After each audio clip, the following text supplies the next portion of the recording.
السلام علیکم۔ Welcome to Whispers in dark.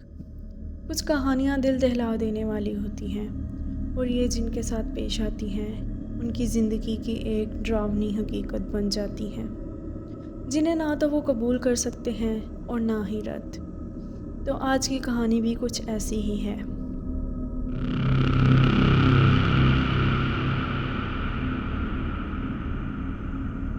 تو یہ کہانی کچھ یوں شروع ہوتی ہے۔ السلام علیکم، میرا نام عائشہ ہے، میں لاہور میں رہتی ہوں۔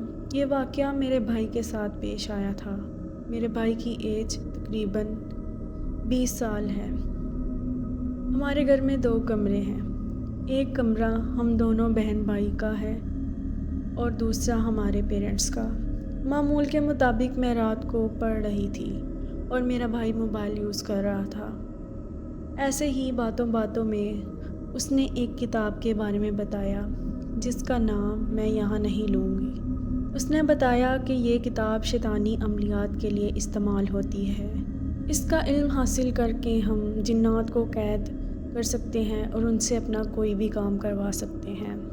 اور میں یہ بات سن کر ہنسنے لگی کہ یہ ایسے کیسے ہو سکتا ہے، اور میں اس بات کو مذاق میں ڈال دیا۔ پھر میں بعد میں سو گئی اور وہ نہ جانے کب سویا۔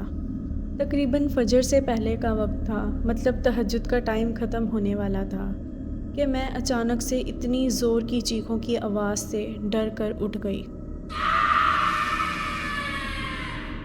چیخوں کی آواز اتنی زیادہ تھی کہ میرے پیرنٹس بھی ہمارے روم میں آ گئے۔ وہ چیخیں میرے بھائی کی تھیں جو صرف یہی کہہ رہا تھا، مجھے معاف کر دو، مجھ سے غلطی ہو گئی۔ کبھی وہ رونے لگ جاتا اور کبھی اس کی آواز بھاری ہو جاتی اور نہ جانے کس کی زبان بول رہا تھا جو کہ ہمیں بالکل بھی سمجھ نہیں آ رہی تھی۔ یہ سب دیکھ کے ہم بہت زیادہ ڈر گئے۔ میری امی حافظ قرآن ہیں، ان کے پاس قرآن کا علم کافی زیادہ ہے۔ میری امی یہ سب دیکھتے ہی سمجھ گئی کہ یہ معاملہ کچھ اور ہے۔ میرے ابو نے بہت مشکل سے میرے بھائی کو سنبھالا اور پاس ایک چیئر پہ بٹھا دیا اور مضبوطی سے تھام لیا کیونکہ وہ کسی کے کنٹرول میں نہیں آ رہا تھا۔ میری امی اس پر مسلسل پڑھائی کر رہی تھی۔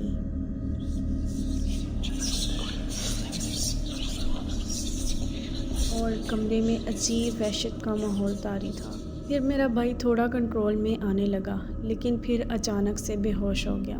تھوڑی دیر کے بعد ہوش میں آیا تو وہی سب کرنے لگا اور زور زور سے چیخنے لگا اور وہی الفاظ دہرانے لگا۔ میری امی اس پر مسلسل پڑھائی کر رہی تھیں۔ یہ سب ہوتے تقریباً فجر کا ٹائم شروع ہو گیا تھا اور اذانوں کی آوازیں گونجنے لگی تھیں، لیکن اس کے بعد میرا بھائی پھر سے بے ہوش ہو گیا۔ پھر ابو نے اسے پکڑا اور بستر پہ لٹا دیا۔ میرے ابو نے پوچھا کہ یہ کیا ہوا ہے، یہ سب کیسے ہوا ہے؟ تو میں نے رات وہی باتیں جو اس نے میرے ساتھ کی تھیں میں نے سب بتا دی۔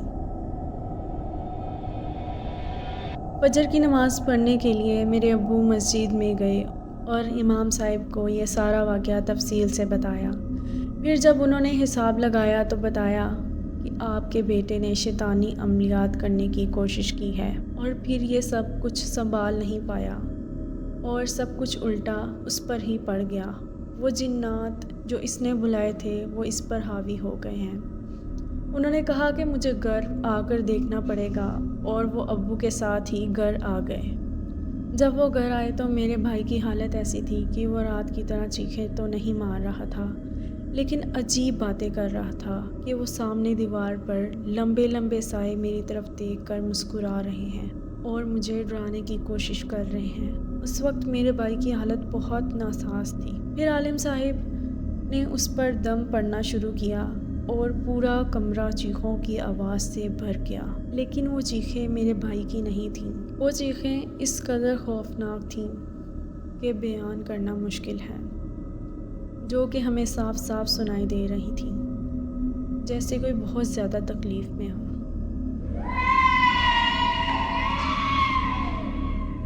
پھر جیسے جیسے وہ پڑھ رہے تھے تو چیخوں کی آواز کم ہوتی جا رہی تھی اور میرے بھائی کی حالت بھی بہتر ہونے لگی۔